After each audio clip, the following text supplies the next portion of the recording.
तो जब लोगों को पता लगा चित्रकूट में राम आए हुए हैं, तो सबसे पहले कौन आए? देवता आए राम को मिलने के लिए। आए देवता सदा स्वार्थी। देवता जो हैं वो स्वार्थी हैं बड़े, और अपने स्वार्थ को प्रकट नहीं करते। वचन कहें मानो परमार्थी।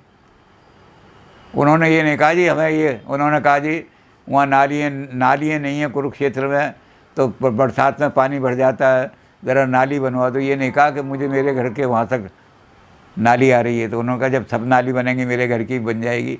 तो अपना स्वार्थ नहीं कहा, परमार्थ की तरह से वचन बोले कि जी परमार्थ क्या है। तो राम मुस्कराए, उन्होंने कहा कि देखो ये देवता लोग जो होते हैं समाज के अंदर, जो डेलीगेशन वगैरह लेके जाते हैं, वो इसी तरह की बातें किया करते हैं कि होता तो उनका अपना स्वार्थ है, लेकिन वचन ऐसे बोलते हैं जैसे परमार्थ की बात है। तो राम मुस्कराए। तो राम बोले बहू क्या बात है? कह रहे कर बिनती दुख दुखे सुनाए, भगवान रावण जो है बहुत दुखी कर रहा है, स्वर्ग से हमें निकाल दिया है, हमारे सिंहासन छीन लिए हैं, हमारी स्त्रियों का हरण करने के चक्कर में है वो। तो अपने दुखड़े रोने लगे। राम से किसी ने नहीं पूछा कि तेरा दुखड़ा क्या है। तो देवता वृत्ति के लोग जो होते हैं इस तरह के होते हैं कि दूसरे का दुख नहीं पूछते, अपना दुख सुना देते हैं। जी हमारे यहाँ नालियाँ नहीं है, हमारे यहाँ सड़क नहीं है, हमारे यहाँ, अरे तुझे एमएलए को कोरोना का अटैक देता है, ये तो पूछ लो पहले कि आपको कोरोना का अटैक में क्या क्या दुख हुआ, क्या क्या तकलीफ़ हुई। लेकिन दूसरे का दुख नहीं पूछते देवता प्रवृत्ति के लोग, अपने अपने सारे दुख कहने लगते हैं। तो कर बिनती दुख दुख सुनाए। तो राम ने भी वही काम किया राजनीतिक वाला, क्योंकि जैसा आदमी हो, जैसी जाकी चाकरी तैसा ताकू दे। राम का ये कि जैसी आप मेरी चाकरी करोगे वैसे ही आपको फल मिलेगा। तो राम ने भी राजनीतिकों की तरह से कह दिया। अब सफल राजनीतिक कौन है? सफल राजनीतिक वो होता है जो जनता को या डेलीगेशन लेके आए उनको ये विश्वास दिला दे कि मैं पुल बनवा दूंगा तुम्हारे इलाके में, चाहे वहाँ नदी हो या ना हो। तो राम ने भी जैसे ही उन्होंने कहा, तो राम ने उनको हाथ जोड़ करके क्या किया कि उनकी वाणी सुन ली राम ने, जो दुख से सुन लिए। और जब दुख सुन लिए तो राम ने कहा ठीक है कोई बात नहीं, कर देंगे। तो हर्षित निज निज धाम सिधाए। तो लोग जो तो ये कहते हैं अगले ने, प्रधानमंत्री ने हमें विश्वास दिलाया है कि सड़कें बनवा दी जाएंगी, प्रधानमंत्री ने विश्वास दिलाया है कि रेलें चला दी जाएंगी। बहुत खुश होकर के चले गए कि राम ने हमें विश्वास दिला दिया है, अब आपको कोई संकट नहीं होगा। तो जैसे वो देवता थे, राम ने उनके साथ व्यवहार किया वैसे ही। अब क्या हुआ, वहाँ चित्रकूट रघुनंदन छाए। भगवान चित्रकूट ने अपना डेरा पक्का जमा लिया चित्रकूट में। तो समाचार सुन सुन मुनि आए। चारों तरफ मुनि ऋषि जो रहते थे चित्रकूट के, जैसे ही उनको पता लगा कि राम ने अपना पक्का डेरा यहीं, हेडक्वार्टर यहीं बना लिया है और इतनी बढ़िया गुफा है, वो कहीं नहीं जाएंगे, तो सारे के सारे ऋषि मुनि राम के पास आए। तो जब ऋषि मुनियों को आते हुए देखा राम ने, तो आवत देख मुदित मुनि वृंदा। उनके चेहरे पे बड़ी खुशी है, कोई दुख नहीं है वहाँ जरा सा भी। देवता तो दुख सुनाने आए थे, उनके चेहरे पे मुदित थे वो। तो लक्ष्मण जी कहने लगे भैया वो देवता जो आए थे ना, वो तो बड़े बड़े सोने के जेवरात और ये सब पहने हुए थे, और बड़ा बड़ा उनका वैभव इतना दिखाई दे रहा था। जिस रथ पे चढ़ के आए थे वो भी रथ कई कई हज़ार रुपए का था, कई कई लाख की गाड़ी में बैठ के आए थे वो। तो वो तो दुखी थे, आके कह रहे हम बड़े दुखी हैं जी।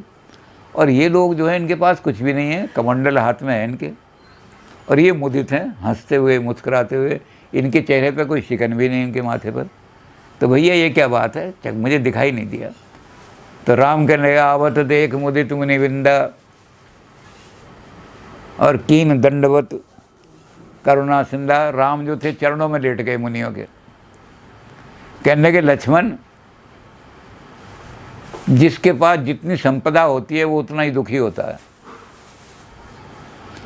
एक आदमी के पास 50 दुकानें हैं तो वो दुखी होगा कि पता नहीं उस किराएदार से मुकदमा लड़ना पड़ेगा, उससे झगड़ा करना पड़ेगा, उससे ये करना पड़ेगा। पैसा है तो वो सोच रहा है कि डाके मेरे घर में डाका ना पड़ जाए। तो मोहल्ले में अगर ज़ोर से आंधी चली और पत्ते खड़खड़ाए तब भी वो एकदम पुलिस को टेलीफोन करेगा, यहाँ खड़खड़ाहट हो रही है, डाकू आ रहे हैं, जल्दी से आओ, जल्द पुलिस आई। अरे कहाँ डाकू वाकू। तो जितनी जिसके पास संपदा है, राम कहने लगे लक्ष्मण, जिसके पास जितनी ज़्यादा संपदा होगी वो उतना ही ज़्यादा दुखी होगा, इसलिए देवता दुखी थे। और जिसके पास है ही नहीं कोई संपद, उर्दू में एक शेर कहा है इंशा ने, इंशा कभी राज दरबार में किसी राजा के आगे झुक कर के और कविता सुना के पैसे मांगने नहीं गए। तो इंशा कहने लगे कि तबलो अलम ही पास है अपने ना मुल्क माल। तबल क्या होता था, जब राजा ज़मींदार लोग चलते थे ना तो आगे नगाड़ा बजता हुआ चलता था और एक आदमी झंडा लेकर के आ गए, महाराज पधार रहे हैं, चलता है सारा। तो कहते हैं हमारे पास ना तो तबल है, यानी ऊंचा पद जिनके पास होता है उन्हें खतरा रहता है कि हमारा पद ना छिन जाए कहीं। तो कहते हैं हमारे पास ना तो तबल है, हमारे आगे कोई तबल बजता हुआ नहीं चलता, हमारे आगे कोई झंडा लेकर के नहीं चलता, और ना हमारे पास संपत्ति है, मुल्क प्रॉपर्टी भी हमारे पास कोई नहीं है कि इतनी प्रॉपर्टी है इसको लोग ज़बरदस्ती हंसा देंगे, और ना माल है हमारे पास, तो हमसे खिलाफ होके करेगा ज़माना क्या। सारी दुनिया में हमारे खिलाफ हो जाए तो हमारा क्या बिगाड़ लेगा, हमसे क्या ले लेगा। तो कहते हैं इसलिए जो आदमी त्यागी है, और कहते हैं लक्ष्मण ये तो बहुत ज़्यादा त्यागी हैं, इनके पास तुझे कुछ दिखाई नहीं दे रहा, धन दौलत लेके नहीं आए हैं, इन्होंने तो सबसे बड़ा त्याग किया है कि आदमी अपना नाम जो है दुनिया में ऊंचा चाहता है। नाम को नहीं त्याग सकता आदमी, आदमी नाम की तो नाम प्रतिष्ठा चाहता है, और इन्होंने अपना नाम भी त्याग दिया। ये जो आगे आ रहा है सबसे आगे जो ऋषि है, मुझे पता है इसका नाम है रामेश्वर दास, लेकिन जब इसने संन्यास लिया तो अब इसने अपना नाम रख लिया, नाम त्याग दिया और नाम रख लिया सत्यानंद। तो इन्होंने तो अपना नाम भी त्याग दिया, ये नाम की इच्छा भी नहीं करते कि हमारा नाम हो। तो ऐसे त्यागी हैं। तो राम ने लक्ष्मण कहने लगे भैया फिर क्या करें, तो कीन दंडवत राम उनके चरणों में गिर गए। आप जैसा त्याग और आप जैसा जो त्यागी है वही प्रसन्न है।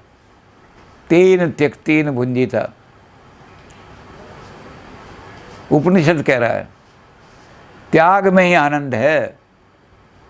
अगर तू त्याग कर सकता है तो तुझे आनंद दिखाई देगा। इसके बारे में हमारे आजकल के ज़माने में तो मानववाद चल गया, तो बहुत लिखा है लोगों ने। गांधी जी ने लिखा है त्याग के बारे में कि एक जगह के घर में गए, उससे जब मिलने के लिए गए तो वहाँ बाहर जूते रखे हुए थे, तो 10-12 जोड़ी जूते थे। वो कहने लगे घर में बहुत आदमी हैं उनके जूते हैं, कहने लगे नहीं मेरे जूते हैं। 12 जोड़ी जूते तुम क्या करते हो? कहने लगे जब मैं सैर करने जाता हूँ तो ये जोड़ी पहनता हूँ, जब मैं लेटरिन जाता हूँ तो ये पहनता हूँ, जब मैं नहाने के लिए गुसल खाने जाता तो ये पहनता हूँ, जब डिनर पे जाता हूँ तो उन्होंने सारा देखा। उन्होंने कहा भैया एक बात सुन लो, तुम्हारे पास जो 12 जोड़ी जूते हैं तो तुम समाज में जाकर के झुग्गी झोंपड़ी में जाओ, तुम्हारा काम तो 2 जोड़ी से चलता है, 10 आदमियों में नंगे पाँव घूम रहे होंगे, उनके कांटे चुभ रहे होंगे, इसलिए जाओ वहाँ दे करके आओ 10 जोड़ी जूते। और जब वो वहाँ त्याग करके आया तो उन लोगों के जो बच्चे थे जिन्होंने कभी जूते देखे नहीं थे, उनके मुँह पर जो प्रसन्नता आई, तो उससे लगा कि जूतों से इतना सुख नहीं मिला, आज बड़ी प्रसन्नता रही हो, झोंपड़ी में रम गया हुआ, बच्चों के साथ खेलने लगा। तो सुख जो है वो त्याग में है। टैगोर ने तो बहुत लिखा है, गीतांजलि में यही लिखा है। एक आदमी कहने लगा मंदिर के पुजारी से कि मैं 40 साल से भगवान शंकर पर दूध चढ़ा रहा हूँ और अभी तक मुझे भगवान शंकर के दर्शन नहीं हुए। तो वहाँ एक संत बैठे थे, संत कहने लगे जो जड़ ब्रह्म है, वो कहने लगा सारे में ब्रह्म व्याप रहा है, मैं यहाँ आकर के ब्रह्म जल चढ़ाता हूँ। उन्होंने कहा जो जड़ ब्रह्म है उसको चेतन बनाने में आपको बहुत तपस्या करनी पड़ेगी, और जो चेतन ब्रह्म है उसकी साधना करो तो आपको ब्रह्म दर्शन दे देगा। कहने क्या मतलब? कहते मेरे साथ चलो। वो ले गया, कहने लगे दूध आज मत सब्जी पे मत चढ़ाना, मेरे साथ चलो। वो एक जगह गया जहाँ औरत बेचारी भूखी थी, उसका दूध ही नहीं उतर रहा था और बच्चा रो रहा था। तो उसने क्या काम किया, ज़रा सी कहीं से खांड ला के गुड़ ला के मीठा पानी बनाया और उसको सफ़ेद करने के लिए उसने कोई पाउडर सा डाल दिया, सफ़ेद हो जाए। और बच्चे को मीठा पानी पी करके बच्चे को लगा मैंने दूध पी लिया है। तो उन्होंने कहा इस बच्चे को दूध पिलाओ, जो शिव जी पे चढ़ाना था यहाँ पिलाओ। उन्होंने उस बच्चे के मुंह में जो दूध डाला तो बच्चा ऐसा प्रसन्न हो गया। तो टैगोर ने लिखा कि उसके ऊपर जो जोत आई, वो जो था हाथ जोड़ के खड़ा हो गया पंडित। उन्होंने कहा कि देखो, चेतन ब्रह्म के मुंह में तुमने तो आज ब्रह्म प्रकट हो गया। जड़ को तुम चेतन नहीं बना सकते, लेकिन चेतन ब्रह्म की सेवा करोगे तो इस त्याग में तुम्हें कितना सुख मिला है। तो त्याग में ही सुख मिलता है। तो राम कहने लगे ये त्यागी लोग हैं, इसलिए मुदित हैं, तो इनको तो पूजना चाहिए। तो राम उनके चरणों में गिर गए, ऋषियों के। पूज्य हैं ऋषि, त्याग करने वाला ही पूज्य है दुनिया में।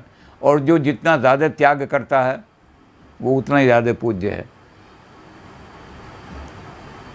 तो तुलसीदास जी ने कहा कि राम ने कहा कि इनसे त्यागियों में इन्होंने सब कुछ त्याग दिया है, इसलिए त्यागी आदमी पूज्य है। हमारी समाज की यही मर्यादा है, भारतीय संस्कृति की यही मर्यादा है, क्योंकि शास्त्रों में लिखा हुआ है, उपनिषदों में लिखा हुआ है, जो वेद के अंग हैं, तेन त्यक्तेन भुंजित था, त्याग कर, उसमें तुझे आनंद आएगा। त्याग में ही आनंद है। तो कहने लगे त्याग हो रहा है, इसको याद करो। अर्जित करने में दुख है, त्याग करने में आनंद है। तो राम बोले जो त्याग करके आए हैं, इनसे मैं ऐसे बात नहीं करूँगा जैसे देवताओं से की थी। इनके तो चरण की रज लूँगा कि मेरे मन में ये इच्छा भी ना आने पाए कि दोबारा मैं राज ले लूँ त्याग करके जिसको आया हूँ। तो मुनियों के चरणों में गिर गए राम। और मुनि जो थे वो मुदित होकर के राम को आशीर्वाद दिया, और राम ने उनके चरणों की रज ली, जो धूली थी वो लगाई, और मुनि जो थे अपने अपने आश्रम को चले गए।